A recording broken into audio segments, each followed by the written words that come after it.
Get ready to be inspired by the great things happening in rural education. The Rural Scoop will bring you new ideas and innovative solutions. We'll dive into education issues and we'll highlight what's working in your rural communities. You will hear from a variety of educators, administrators, professionals, and others who will provide relevant and engaging content in each episode. And now, serving up the scoop, here's your host, Dr. Melissa Sadorf. Some kids grow up with a roadmap and others grow up being told how their story ends. And somewhere along the way, an adult in a school refuses to accept that ending. My guest today is living proof that the second kind of story is alive and well. Welcome back to the Rural Scoop, where we talk plain sense about leading and teaching in rural places, and where every conversation is built to give you something that you can carry on your way into Monday morning. I'm your host, Melissa Sadorf, and if this show has ever made you feel seen in the work that you do, please do me one quick favor before we dive in and follow or subscribe wherever you're listening, because that's how we get these rural stories into more ears. Today, I'm sitting down with Justin Pickens, who is an educator, coach, and speaker who grew up in rural Missouri in a home marked by real struggle, and who by the numbers wasn't supposed to make it. Teachers and coaches carried the baton for him instead. He became a first-gen college graduate, spent more than a decade in the classroom, walked away for a season to chase a different kind of success, and then came back because nothing else fed his soul the way that teaching does. And I truly understand that. Now he stands in front of educators all over the country, especially across rural America, reminding them what they do every single day is breaking cycles and building futures, whether they realize it or not. Justin, welcome to the Rural Scoop. I am excited to be here, Melissa. Thanks for letting me be your guest. I just got to say, whether this is your first time listening to an episode or it's your 100th time, you've got to devour these episodes because there's a lot of rich content with it. And even when Melissa riffs by herself, which is what she did the other day with her front porch edition, I would just encourage you, go back and listen to some more. And hopefully this is a great episode too, that you'll be willing to like, share, and subscribe to the Rural Scoop. Oh, well, with that kind of lead in, thank you, Justin. I appreciate it. I'm really looking forward to this conversation because you bring a rich perspective. And I want to begin by talking about where your story begins, which is in rural Missouri. So if you would paint the picture for us, what did home look like? What did your town and your school look like? And at what point did you start to absorb the message that the world had already decided how your story was going to end? Yeah, so I grew up in rural southern Missouri, a rock's throw away from Arkansas and Oklahoma, the very southwest corner. I lived outside in the country of the biggest city in the county, 1,432 people, because we drove past the population sign every single day. And that's the cool thing about Missouri is I think it's a state law. You have to have the city limit population posted. So I always thought that was unique. 1,432, and then by the time I graduated, it was 1,856. So those are numbers imprinted in my mind. So I essentially, we moved to Missouri when I was 5. My dad tried to start his own business as a stump grinder. There wasn't enough population density, and there wasn't enough farmers that actually would pay for stump grinding. So he quickly lost his business, lost his way. But he resulted in some behaviors which weren't great for the family. So he had a very addictive personality, an anger issue, and he, when I was 5 years old, started using methamphetamines, which in the 90s, methamphetamines in Missouri, we were the meth capital of the world, and then California was second at the time.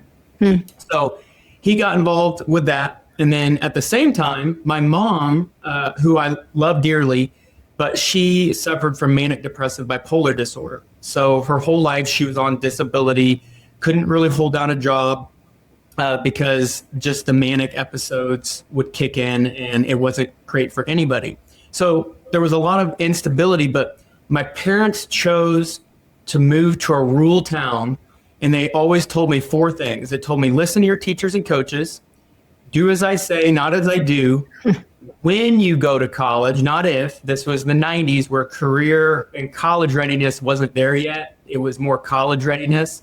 And then finally, my dad said, you don't have to stop what you don't start. And I always tell rural educators that although my parents struggled, both of them dropped out in the 10th grade. At some point, both my parents have been incarcerated. I was in foster care in Missouri as a high school student, but my parents didn't know exactly where I needed to be, but they entrusted me to my teachers and coaches. And they always said, listen to your teachers and coaches. And I know that there's educators out there listening being like, well, I wish there were people in my school district who felt the same way. But every time my parents told me to listen to my teachers and coaches, they provided. They were somebody who were staples of the community, who I looked up to, I adored. They breathed life into me, and they were a steady constant. So grew up in Southern Missouri. There was a lot of dysfunction in my house. Not only poverty, because you can imagine two parents who dropped out in the 10th grade. It was that same cycle that if you've ever been in poverty, it's hard to explain. You get a junk car, the junk car breaks down, you have no money to fix it, and then you get your tax return the next year and you buy another junker, and then that car breaks down and you're bumming rides, and it's just an endless cycle of we will never have enough. But for me, it also wasn't poverty. You can be rich and be miserable. We also had a lot of dysfunction. We didn't know how to solve arguments. At my house, I always tell people it wasn't who could solve arguments with logic or reasoning. It was who between my parents could yell the loudest, the longest, and say the most curse words. And when my dad, sometimes would take that too far. And unless you've ever been in that type of setting, and I hope a lot of you listening grew up in great households, but for some of you listening, this resonates with you. It's like, I know exactly what you're talking about. The words you would say, the crude language that you just grew up around that you thought was normal. And then not being able to handle things logically. It was always living day by day, not thinking about the future, but thinking about being in survival mode right then and there. And with that, it brought a lot of strife. It brought a lot of shame. And when I would go to school was like cloud nine. It was my safe place, my structured place. I knew exactly what to expect. I knew that the hallways were going to be clean. The classrooms were going to be immaculate. There was going to be food at lunch, and that I didn't really have to worry about this up and down roller coaster of adults yelling or not yelling or what was going to happen that day. So that was, life in rural Missouri for the most part. We talk a lot about the close-knit relationships that are present in a rural place. And, size and closeness really can make things harder for a family situation like that, Justin, or it can make things possible at the same time. What did it make harder for your family? And again, what did it make possible for you? The hard part was more my dad not wanting people in our business, not wanting people in the community to know what was happening. And he'd say like, oh, well, that church that is helping us out, they're just hypocrites. They don't need to be in our business. Because honestly, it was just a lot of shame, and you felt like you were being judged when you were on the outside looking in. But what my rural community provided for me, I tell people this all the time. On the adverse childhood experience scores out of 10, depending on how you judge it, I'm an 8 or 9 out of 10, wow. Which means statistically I should be incarcerated, addicted, or dead. And those are real numbers. Now, that simple test doesn't measure duration, frequency, and intensity of things that happen in your life. And I think those are really important. Yeah. I'm an 8 out of a 9, so statistically, that's how I should be. But there's also something called PACEs, which are the good things that happen. Protective and compensatory things that happen in your life that almost insulated me. So here's just some quick things. Number one, I had the same bus driver, Butch Hull, my entire life. Like, you talk about being picked up in a rural community. Like, I almost cried choking up. Like, I was the first one on the bus, and we were the first ones off, me and my brother. And Butch Hull, every day, how's it going, Justin? And then he had a nickname for my brother, Tommy Tinker, the little stinker. And every day, like, the bus ride was amazing. Like, and this was the 90s where there was no cell phone to just steer off. I mean, we would just either talk or look out the window. And I think nowadays they call that meditation and people pay big money for it. but that was just my bus driver. And then if you go to my school, we went to church once in a while, not very often, but like my third grade teacher, Miss Davidson, was also my Sunday school teacher. And the list just keeps going on and on. My art teacher in high school, after I decided to come to Jesus, baptized me when I was 19 years old.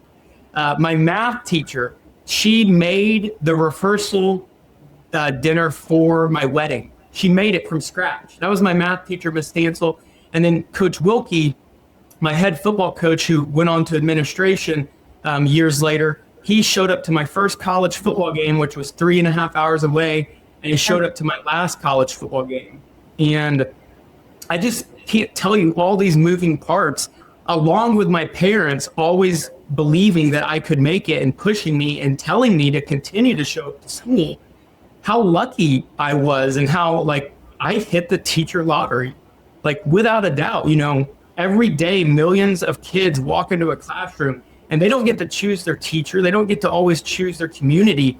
And they're playing this lottery game in which if you hit the jackpot on the right teacher, your life's forever going to be changed. And yeah, I just get choked up to this day thinking about all the positive things that worked out for me, because most people want to focus on the negatives. And I do tell stories when I go and I speak. I will tell stories about just how rough we had it sometimes. But it's always drawing it back to intentional educators, intentional community members who were present. Life was slower in our rural community, and people were there to help us out anytime we needed it. Yeah. Well said. That makes such a difference for a child when they're connected to those important adults in their life in that kind of way. That really does have a huge impact in the trajectory of their life.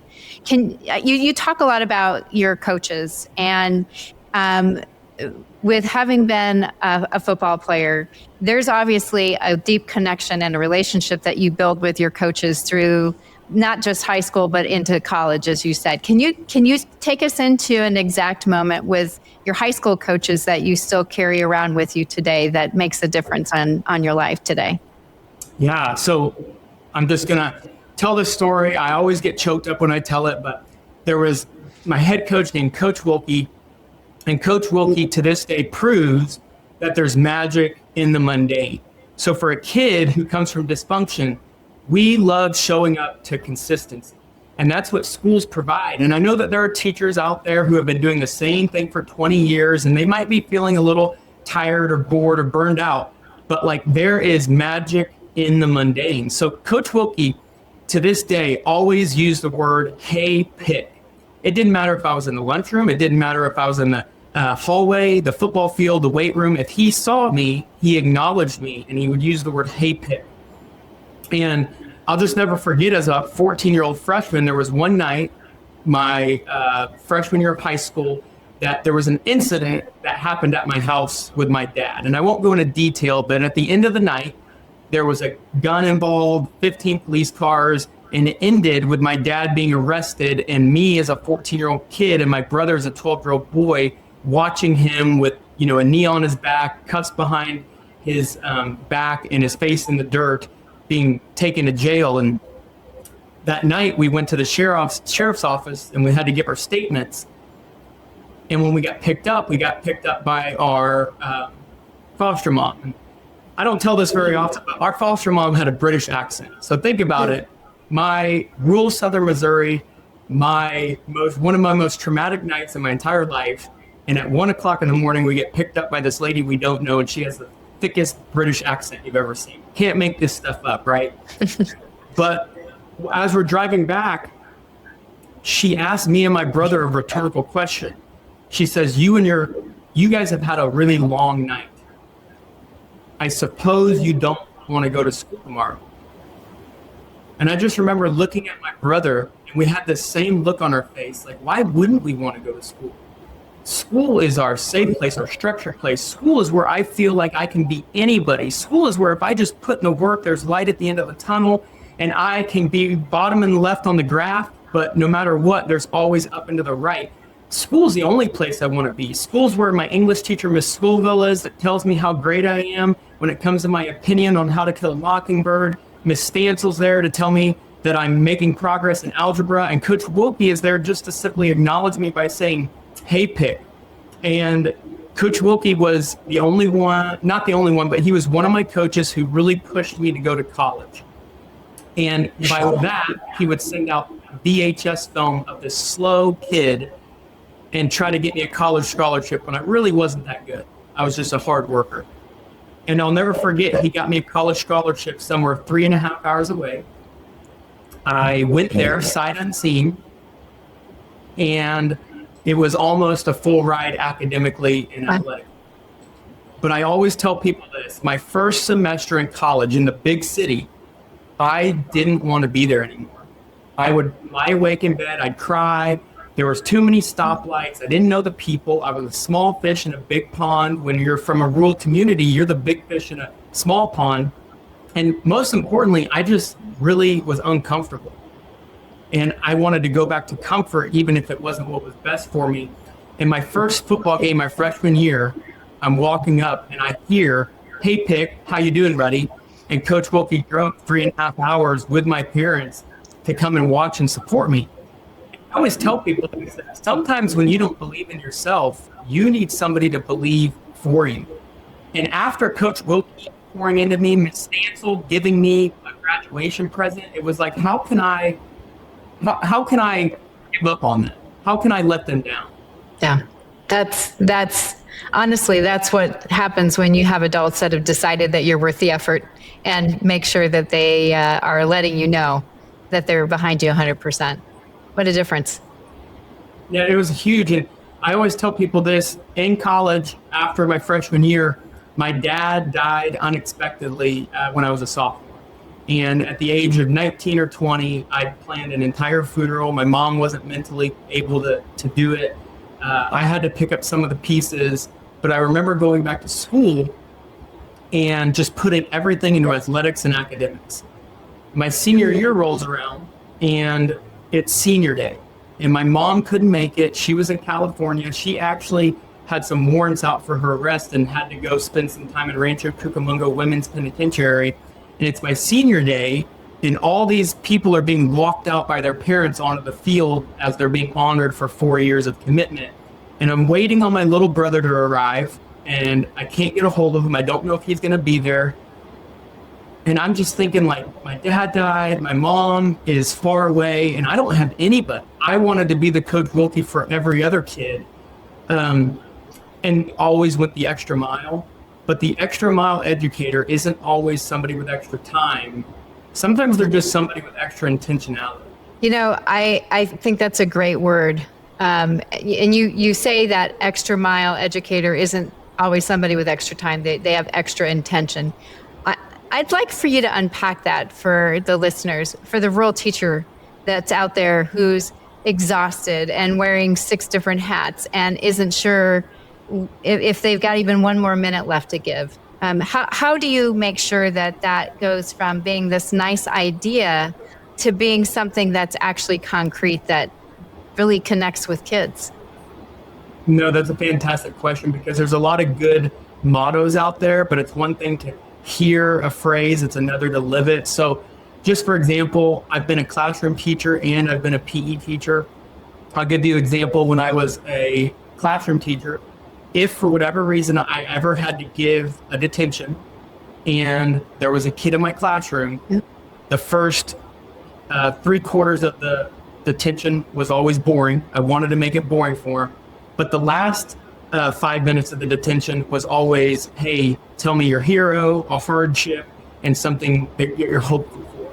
And it was really this time where I could just really get to know them. And I was never going to use a detention to simply be a punishment without building a relationship. And I did that within my contract hours. That is being intentional. When I'm a PE teacher, right now, I've taught all grades K through 12. I started as a 12th grade government teacher, and now I'm an elementary PE teacher.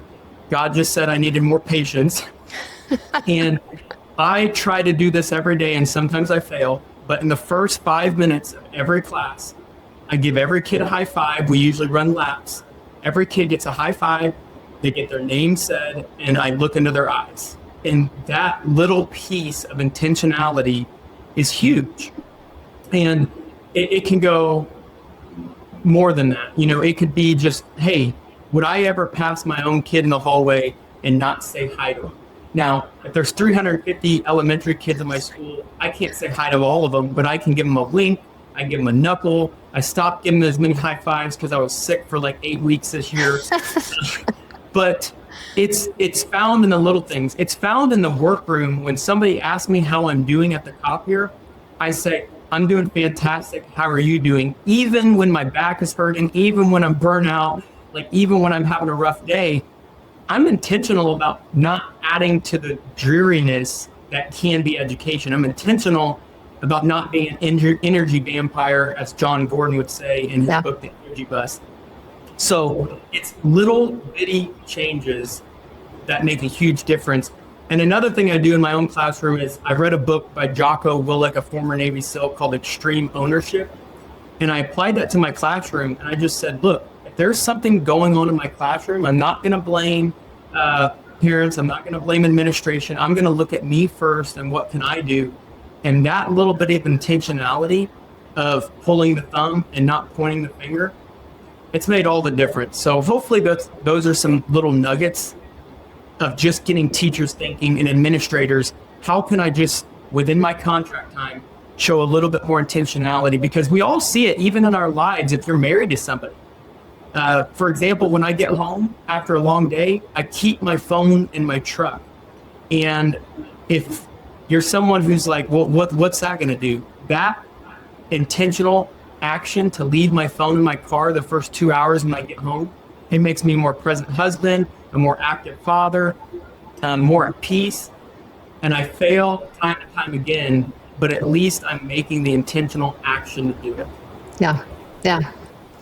Justin, I want to shift just a little bit, because you speak to future educators pretty often, and you give them 3 truths, which is content matters, connection matters, and calling matters. So if you would, walk us through all 3 and tell us, why did you put them in that order? Oh, so if you're a future educator listening to this, I just want to tell you, you're in for the ride of your life. And it's the hardest, most rewarding career. I want you to mind your P's and Q's. I want you to get your X's and O's right early with finances and going to a college that doesn't put you in a ton of debt, because this can be a really rewarding career and you're going to have time on your hands to pour into your family, especially in times like winter break and summer. So there's my caveat for that. I want to let every educator and future educator know you were hired to do a job. Like, relationships are fantastic, but if kids can't read or do basic math, they are going to struggle. Content leads to competence. And when somebody is competent, they're confident. And whether they come from a poor family, a rich family, when they have confidence, they feel like they can take on the world. And your job as a classroom teacher is to teach your content so well. That means that you know it. You have great classroom management, because it doesn't matter if you know the content, if you don't have classroom management, but you treat your classroom almost a little bit like a business. Are my clients getting what they're paying for? Are they walking out of here better than when they stepped in and more confident and prepared to take on challenges in the future? Because sometimes we get this wrong and we think it's all about relationships. And I agree that it is about relationships, but if a kid doesn't walk out reading at grade level, doing basic math, and they feel like they can't learn new things themselves, they don't have a growth mindset, they're going to struggle for a really long time, and they're going to learn helplessness. So sometimes the best thing you can do is be a little rigorous with your expectations, because when you set a high bar, kids will meet that. And even if they fail meeting the high bar, at least they were higher than they were if you set a really low bar. So if you don't set a high bar, you're doing your kids a disservice. So, you know, one of the things that people might take away from this is, you know, I'm already running on empty. And I appreciate that this is a calling, which is something that you talk about too. How do you coach them to tap into that when they're not sure that they have one? Not sure if they have a calling? I honestly think that you're going to know with your personality, and you're going to know with a lot of different things if this is something you want to do. I left education for a while.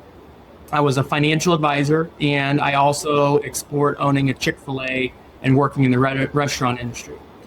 And none of those careers filled me up. And what I mean by that is I could work for 4 hours as a financial advisor, and I was mentally, emotionally, and spiritually just exhausted at the end of the day. Where I could go work 12 hours as a teacher, and yes, all the same things apply, but I still have energy at the end of the day. My mind is clear. And sometimes I tell people, like, you might have got in this and it's the wrong profession. And I hope that you realize that sooner rather than later. But sometimes you just need to stick it out. There's a few things that you can always do. Number one, you can get better with your content. You can get better with your classroom management, because Harry Wong, I think every teacher, even today, still needs to read Harry Wong. If you're struggling with classroom management, even though these kids are different today, we always hear that.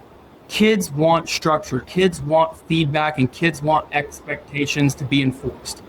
Everybody wants that.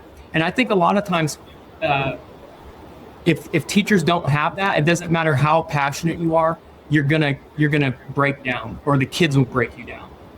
So that's number one, is you've got to master that first. And then the calling comes when, are you actually having fun at your job? Do you enjoy talking with the kids? Do you enjoy talking with your colleagues? Do you enjoy making a lesson that's not supposed to be exciting, one of the most fun things they did all day? And do you enjoy seeing growth in your kids? Do you celebrate the small wins, or are you constantly playing the blame game and the complain game that life could be better? Like, are you exercising? Are you eating right? Are you preparing as if this job is going to sustain you for 30 years? Because if you look at teaching for 30 years as a prison sentence, you need a reality check. And sometimes it might be your own pride talking. Sometimes you might just have a really tough year. And that's one of the beauties of education, is you live for the next year. You live for the next quarter, the next semester. Because if you're a teacher that's listening to this at the wrong time, and you have the worst parent you've had in a long time, you and your administration might be butting heads. I get that. I've been there, but it gets better if you continue just to not complain, see the good in everything, and then remember that you're a servant, and it's not about you, it's about what other people can do for you. Yeah. And every day, I almost cry in class sometimes. I kid you not. After being a financial advisor, I cried every day for 4 months behind 2 computer screens. I just almost cry sometimes at how joyful I am. That doesn't mean my days aren't hard. That doesn't mean I don't pull my hair out and it's not thinning a little bit. But I truly look at who I get to pour into every day, and I'm just blessed. And I hope that you, if you're listening, you can have a little bit of a reality, a gut check. And I always say every 3 to 5 years, it's time to replant, repurpose right where you're at, or it's time to go and grow. That doesn't mean you need to leave education, but that might mean you switch grade levels, or you change schools, or you change school districts. But you don't have to leave. I can't answer everybody, because I'm in a school building right now, Melissa, where I see the gambit. I see teachers who are on their last leg. I see teachers who don't think they can last 5 more years. And I've been there. I've been at every single stage of that. But truly every day, I never take for granted who I am, what job I have, and the passion that I still have for breathing life into kids. Yeah. And, you know, that leads me, Justin, to the ripple effect. And you tell educators that they're creating this ripple effect that they're most likely never going to see. And while that is a very beautiful idea, it's also a hard one, because as humans, we like to see results. So what would you say to a teacher that, I believe that I'm having an impact. I might not ever be the one to witness it, especially during those times, as you said, when it's tough and I'm not seeing it and I may not even be feeling it. What do you tell them to think about when that ripple may come back around for them? You never know who's listening, and that's true. You know, if you were running your own business, most of the people who leave reviews don't leave reviews unless they're begged to leave a review. And most people that leave reviews leave negative reviews if they're going to stop and put the time in. It's always the silent 80. And the silent 80 is the 80% of the kids. They're not your top performers. They're not that girl at the end of class that's going to tell you you're the best teacher she's ever had just because she does that to every teacher. And it's not the bottom 10% who always are like pulling teeth. It's that quiet 80% who are quietly watching you, learning from you, and being inspired by you. And I always tell people, like, I didn't learn from my coaches just by what they said. I learned by how they acted. How did they treat their wives and their family after a football game? How did they correspond with another colleague when times and situations got tough? And that's the ripple effect that I learned. And look at me, like, both my parents had been to prison. Both had dropped out in 10th grade. My kids have drastically different lives. I parent different than how I grew up. I may have a loud voice, but I don't yell. I don't scream. I try not to leave trauma. I don't know if I'm doing it right, but they have a upbringing. And I'm training my son up to be the next great leader of whatever he's going to lead, whether he's going to be governor of a state, president, but he's going to be a leader of people that can be counted on. And I might be the one that broke the family curse. I may have been the one that broke the cycle, so I can crawl and walk, and my son will be the one that runs and carries the torch and goes and does bigger things than I've ever accomplished in my life.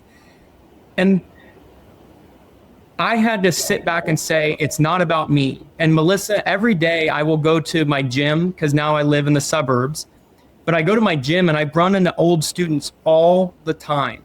And all the time students come up to me and they're like, Coach Pickens, I remember you. The other day I ran into Peyton Riley, and Peyton Riley was a kid in 8th grade, and there was once a week he'd come in my room and he'd have breakfast. During contract hours, I'd pick up some McDonald's or I would make pancakes for him. He's 27, owns his own cabinet shop, and he just goes, Coach Pickens, remember when you used to make me breakfast? And I go, yes, I do, Peyton. And he goes, thank you so much for that. I don't know where I would be without you right now. And I don't get that all the time, but sometimes you just have to have some blind belief that you're doing a pretty decent job. And I don't know about you, but I hate when Teacher Appreciation Day rolls around and kids are forced to write like good words to you. You know, the English teachers are like, ooh, what's in the lesson plan this week? I know, we're going to learn how to write thank you cards, because I don't feel like that's genuine.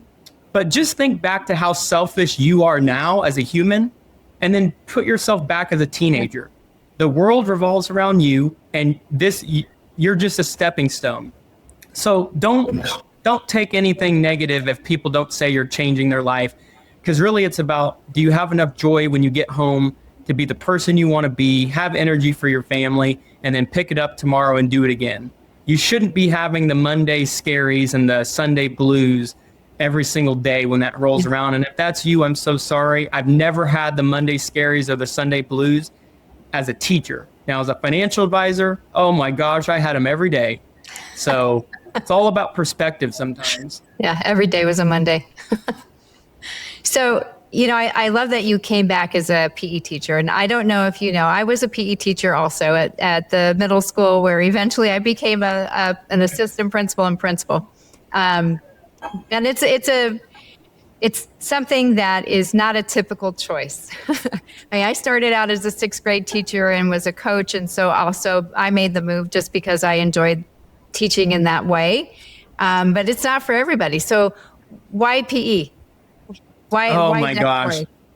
So Melissa, when I was 23, I got my license to be an administrator. And I applied for my first administrator job, a school of like 700 kids. I was going to be the assistant principal, and I didn't get it. And thank the Lord I didn't get it, because I knew how to deal with humans or kids. I did not know how to deal with people. I would have been crushed by teachers. They would have just walked all over me. But I did get there was a PE job that opened up. And I said, well, I love coaching. I love teaching. And plus, my dad died of an unexpected heart attack at 52 years old. And I thought, what is one thing that no matter what career they choose, that they can carry with them the rest of their life? And that is their physical and mental well-being. Because when you look good, you feel good, you can play good. And when you don't have your health, you don't have anything. Your physical health ties directly into your mental health. And my classroom, we teach a lot of different movements, a lot of different games, but there's no better subject for developing grit and teaching about perseverance and small, consistent actions. And that's all life is. Life is just one small, consistent action after another. But when we do that through exercise and through eating right, you'll see it transform your entire life. So I always tell people, I believe that health is wealth. I want to create future fit 50-year-olds, and that everyone deserves fitness, no matter where they come from, what background they have. Everybody deserves a body that helps them rather than hinders them. So I don't know. I just get jazzed up knowing every single day, one tip I give them could transform their life. I say, hey, if you can make the decision to stop drinking soda, you'll save this amount of money for the rest of your life. And also on top of that, you won't be inflamed with processed sugar all day. And if you can make that decision in 4th grade, then your whole life is better because of that. And that's the power I have in this role. And that's why PE is awesome. Yeah. Well, and to build on that, you travel the country speaking to educators in every kind of community, not just rural. But what do you say in rural America that really is unique? When you walk into a room full of rural teachers, what is it that you see in their faces, and what do you want to make sure that your message is saying to them?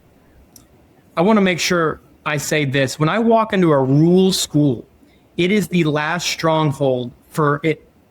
It seems like a private school, and I don't know any other way to put that, because everybody knows everybody, everybody sees everybody. People are wearing multiple hats, and it's one of the greatest teams. When you get in some of the bigger school districts that have massive amounts of administrators, it can be hard to even know who works in your same school district. In rural communities, when I walk into a school, I can spot the culture from a mile away. That's very true, and you've probably walked into enough schools where you can just sense it. Do people want to be here? Do they enjoy the people they're with? And no matter what, wherever I go, the rural teachers who are happy and joyful make all the difference. And that is a choice. So I have a quote. There's a Rita Pearson TED Talk where she says, kids don't learn from people they don't like. Well, here's mine. Kids don't choose miserable role models. And I have air in my lungs, feet on the floor, clothes on my back. I have everything I ever need and more. It's when I start looking at all the money my best friend has made because he chose to be an engineer. That's great. That's his path, but that doesn't mean his life's perfect. And I just look at the rural communities where people enjoy being around each other. And that's something to not be taken for granted, that you enjoy who you work around. So I know it's a work in progress. Everything's like a marriage, it ebbs and flows. Yeah. But I just want to say to these rural communities, I truly believe you are the last public school that almost can operate like a private school. You can move like a speed ship rather than a cruise boat. When you want to make a decision, things get done fast, and you are freed to lead. There's not much red tape. So go, go, go. Yeah. So true. And one of the assets I think that rural leaders need to lean into, rural educators in general need to lean into. Justin, what's one thing that a rural educator could do tomorrow morning to be more intentional with a kid who needs it? And what's a thing that a rural school or even a community could commit to doing this upcoming school year so that kids feel more seen? So I think that you have to condense it into, you're not going to be able to have a relationship with every single kid. So you have to develop something in your school in which there are pods, there is accountability groups, there's homeroom classes, there's morning breakfasts. And I would just say, if you're an educator, as simple as it sounds, commit to a griddle and one day a week, invite kids in for pancakes. And as a PE teacher, I know they're not the most healthy and blah, blah, blah. But we have lost the art of sharing a meal. And I will say, when you're feeling down or low or you really want to connect, invite somebody in and serve them. When somebody sees you serving them, even if it's $2 pancake mix, you've built a connection in which now you're not just their teacher, you're a human who cares about them and invests in them. And, break bread, to be honest, and do that with your coworkers as well. you're free to lead. One of the best things I ever did at my school was start a morning pickleball club at a former school I was, and I invited teachers to it. And people showed up. People enjoyed getting to see each other outside the regular school day. But that's my answer, is just pancakes. Make some breakfast, make it cheap. Pancakes are simple to make, and overcome your hump of, I always need to be in a strict calendar. Like, allow for a little flexibility in your day, and plan for a little flexibility in your day that you can do something like that with somebody. Mm-hmm. And, you know, here's another thing I do. I know I'm a PE teacher. When I'm having a bad day, I go out to recess and I tag a kindergartner and I say, "You're it." And I just run, and before long, I'll have 90 kindergartners chasing me. And one, I've got my dopamine up, you know, I've got serotonin flowing through my body because the kids are chasing me. And then at the end of it, I'm just like, man, I feel like a rock star. So if you're healthy enough, go do that. Maybe you work at a high school, that might not work, but give it a shot. But Justin, is there anything that I haven't asked you that you'd like to make sure that the listeners get a chance to hear? No, I would say, like, as a selfish plug, but like, I have a book coming out called The Lottery Ticket Teacher. And the reason the book was spurred is because I kept getting the question asked, how do you feel like you made it? And I say it's simple as this. I had lottery ticket teachers, and lottery ticket teachers have lottery ticket administrators. Lottery ticket, principals have lottery ticket superintendents who breathe life into them. And when you get that lottery ticket and you walk into that classroom or that school that has great culture, you've hit the jackpot. So that book is coming out. It's practical. It's also a little bit of memoir style to a certain extent. But really, I love writing. I want to continue to encourage people. And the coolest thing is when I got to go back to my high school and I got to speak to all my teachers that were there last year, and I got to lead convocation. It was like a secret because they're still doing great things. And as I said, Melissa, I left education after 13 years thinking I needed more status, and really what I was prideful. I could say it was for the money or for this, but I felt like I wanted to, I had this feeling of, is this it? And after 2 years of my prodigal journey of learning what I didn't want to do, and I came back, I can without a shadow of a doubt say that this is it. Yeah, that's important. So, Justin, I end every episode in the same place because the answer is different and revealing every single time. But what does the term rural advantage mean to you?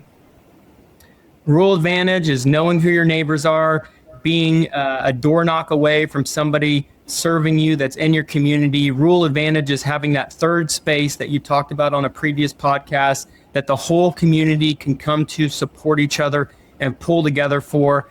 The rural advantage is a private school setting, but in a public community. The rural advantage is being proud of where you're from and who you live next to, and know that you're building something greater that your kids are going to get to see and their kids are going to get to see, and hopefully they want to come back and experience them themselves. That's a great answer. Thank you. And thank you for sharing your story and being honest about the hard parts, for naming those adults that refuse to give up on you, and really for spending your life now making sure that other kids have the same opportunities to get carried that like you did. I think you've really reminded every educator listening that intention is a choice that they get to make every morning. And I think that's important. So thanks for spending the time. Yep. And here's the last thing I'll leave you. Sticky notes. Go write one right now, stick it on a coworker's desk and just say, hey, I saw you doing this. This is awesome. Do it for your wife, and then do it for an old high school friend. Send them a handwritten card. It'll be the best 10 minutes of your day. So Melissa, I just want to say thank you so much. This has been an honor. I hope to join you one day at the national conference, and one day get to see you in person, maybe do a live interview. Oh, I'd love to do that. Let's plan on it. Okay. Well, friends, here's my ask before you go. Think of one adult who carried the baton for you, and then think of one kid in your building who needs you to do the same thing this week, next month, at the beginning of next year, and be intentional about it. If this conversation moved you, please like this episode, follow, subscribe to The Rural Scoop, and leave a comment telling me what a teacher saw in you. And share it with a colleague who needs to hear this, because when we share these great stories, audiences are getting some information that they can put into their own practice. I'm your host, Melissa Sadorf, and remember, when we lead together, we thrive together. I'll see you next time. Thanks so much for tuning in to The Rural Scoop. If you enjoyed this episode, be sure to rate, review, and subscribe. Your support helps us keep these important rural conversations going. And we'd love to hear from you, so feel free to leave a comment or share your thoughts. You can follow along and never miss a new release by subscribing on your favorite podcast platform or by following us on social. We're on YouTube at The Rural Scoop, Instagram at msadorf1, and X at msadorf03. The Rural Scoop is produced with support from 𝐂𝐻𝐿A Educational Consultants. To learn more, visit 𝐂𝐿Aconsultants.com. See you next time for more great discussions about rural education. And as always, keep leaning in to the rural advantage.